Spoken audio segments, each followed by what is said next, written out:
Hello revolutionaries, to a brand new video, and I haven't uploaded in a while, but I kind of wanted just to do this to give a quick update on my friend and you guys. I know it's about like a month past, almost a month of the first school year, and I can already tell you my friend is doing very good, and I really want to address this topic because working in a terrible school really takes a toll, not only on the students, which is like the main part of education, but also on the teachers. And I've been speaking with my friend and how in his last job, it really took a toll on him. Basically how he dreaded going to work every single day, feeling like he wasted his time. He's wasting his time. He's wasting the students' time. And the thing is, time is money. And that's what the school doesn't realize.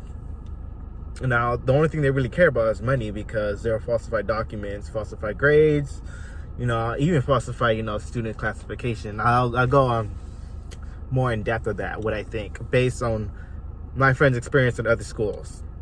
I'll just go and I just go into that topic now. So if you guys didn't know, many students have like individual education plans, IEPs, as they put it, and these are kind of like the special ed students. And one thing is, my friend's new job, he can see that when students are special ed and are classified as special ed in his class, you could kind of tell that they have some like, some things that other students are not capable of doing. But when he was working at his last job, students were classified with IEPs, they're special ed students, but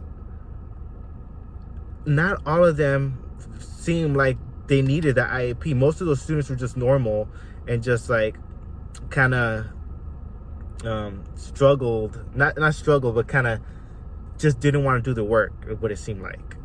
And when you look back at it too, that old school he worked at was from 6 to 12. So that school is kind of like building an ecosystem for students who start at 6th grade. And because they weren't able to learn from that terrible school, instead of teaching them and taking the blame, they instead blame the student, classify them as IAPs, so they have an excuse to kind of accommodate them or, falsify their grades. So they're kind of breeding these special ed students, because if you didn't know, schools get paid more if they have more special ed students.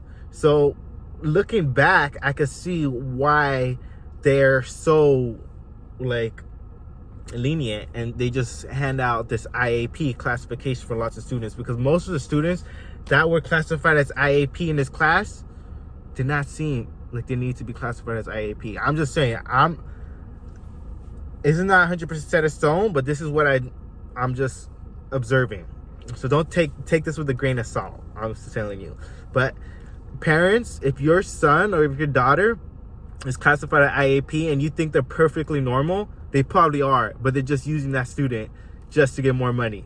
I'm going to be 100% honest with you, because every student, and even in my job, that's classified with IAP or special ed, you could tell that they need extra assistance. Like, I know they have like mild, moderate, and severe, and I have all of those in my class, and I could tell there's something that they need extra.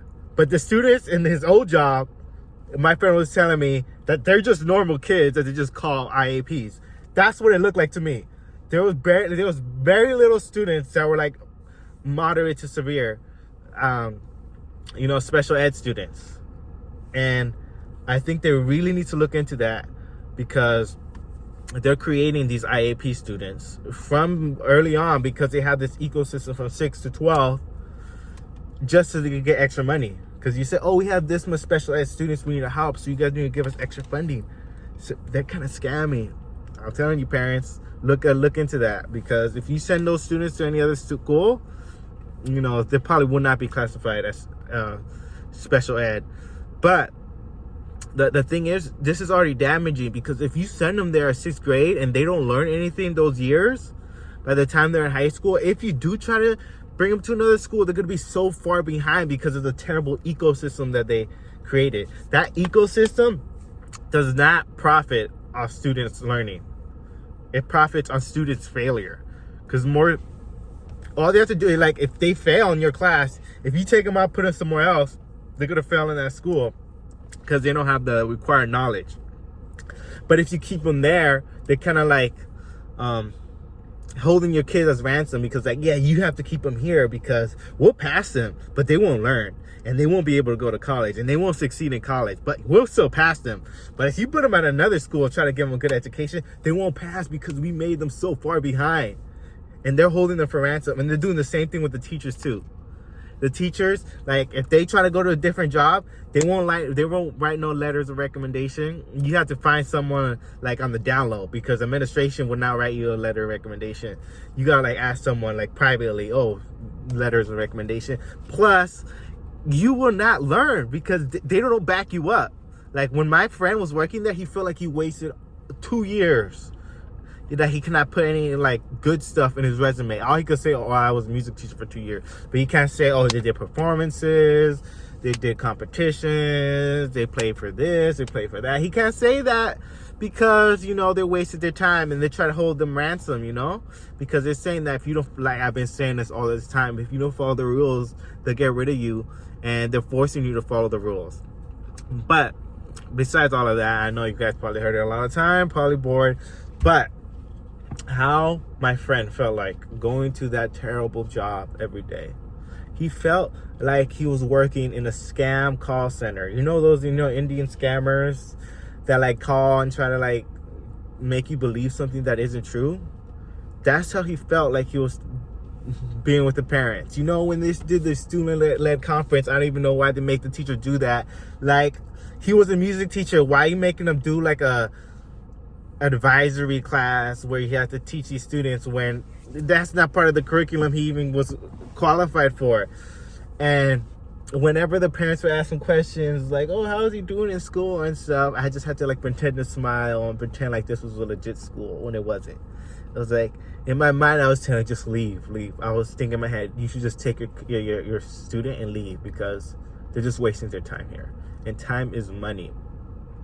And I know you know why I keep making these videos? Because I know there's teachers still there that feel like, they're trapped. They feel like they're not being heard.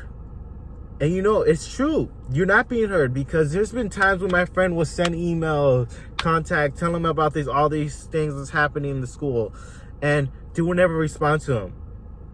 And you know what's the worst thing that really, like, hurt his heart? Like, I don't know how to explain it, but there was times where, like, he would explain a concern about what students do in his class, and then the administration tell him, oh, you're not supposed to email us this. You're supposed to just contact their parents and handle it yourself. Stuff like that. That's no support. In my friend's new job, in my new job, if I send something to the administrators, if I send something to the deans and stuff like that, they respond the same day, and they make sure to talk to the students, because they have a system. That school had, like, one dean, and they expected to deal with all these schools, all these students. My new job and my friend's new job has, like, a whole team, a whole structure. Because when you don't have structure and you leave everything to a teacher, it makes a student seem like, the students look at that teacher and be like, oh, this teacher is just being extra. But if the teacher has a structure to fall back to, they can say that's the school policy, we have to follow it, and then it's done school wide. It's not all on the teacher. And that hurt my friend so much that he will keep saying all these stuff what's happening in his classroom, when the stuff what the students are doing, and then the administration would tell him, oh, you handle it yourself, go call their parents, but you're not supposed to contact us. So, like, what?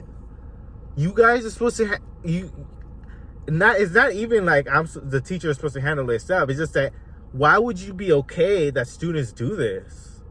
Like, you're really blaming the teacher when he's reaching out. Like, there's only so much a teacher could do, because the teacher has to always fall back on the structure. And if there's no structure, then the teacher has no power. And I know teachers now in that old job, my friend's old job, I've experienced the same thing. You talk to the teachers, you talk to the people, you talk to the administrators, and they don't help you. Because you know why? Because that doesn't affect their money. They just want you to be okay with whatever the students do and then just pass them, even though they don't even want to do the work sometimes. And they say it's your fault, even though you keep telling them what the issues are. And he's saying, oh, you're not managing the classroom correctly. What do you mean? What else can I do? You want me to grab the student's hand and force them to write? Like, I can't do that. My friend couldn't do that. No teacher could do that. There need structures in place to address students who don't want to do the work, or address students who are just like misbehaving, and they will not support you if your student's misbehaving. No matter how many times you call their parents and stuff, they will not support you.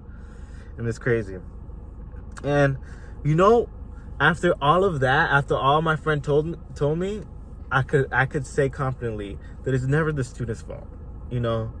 The students he had are no different than the students in the rich schools and the good schools. They're not. We're all human beings, and we're all capable of the same thing. The only thing that's different is the institution they're in. The institution is supposed to have structures. The institution is supposed to keep these students accountable. But if the institution fails these students, then the institution is to blame.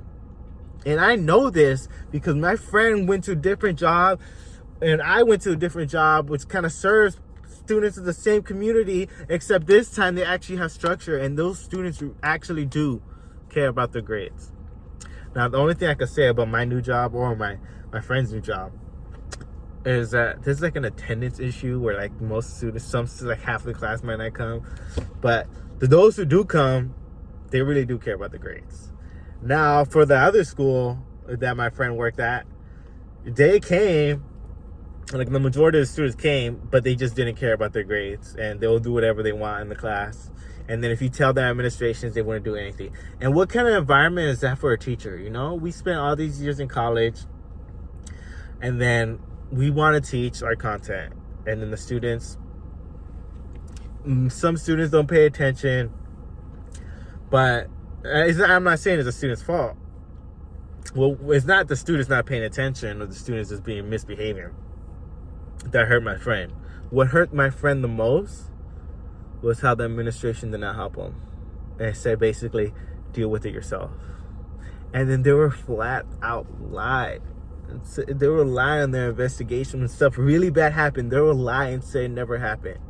And that's really bad. Like my friend got you on that one. That's borderline illegal. So when he makes a complaint to the civil rights, department and stuff like that, you guys are in trouble, because I'm pretty sure I'm not the only, my friend is not the only teacher that went through any of that. So, there's some stuff coming. And teachers, if you're feeling like this, please tell me. I want your story. I want to tell your story, because, these schools shouldn't be allowed to continue doing this. And when I look back, when I look at all these anti-charter things, I could see why. Like, my friend's old job is why people think charter schools are bad. Because of those schools who only care about money, don't care about the students, only care about the numbers. And when they don't have the test scores and they're falling on their face, just look at yourself, and I can tell you why you're messing up. Because the students aren't learning in that environment, that ecosystem, that terrible ecosystem you created. So yeah, I just want to give you an update of how terrible that experience was for my friend. And he's just so glad he's gone. But I will continue to make these videos to show that, I can't let injustice continue. To see you in the next one. Revolutionaries.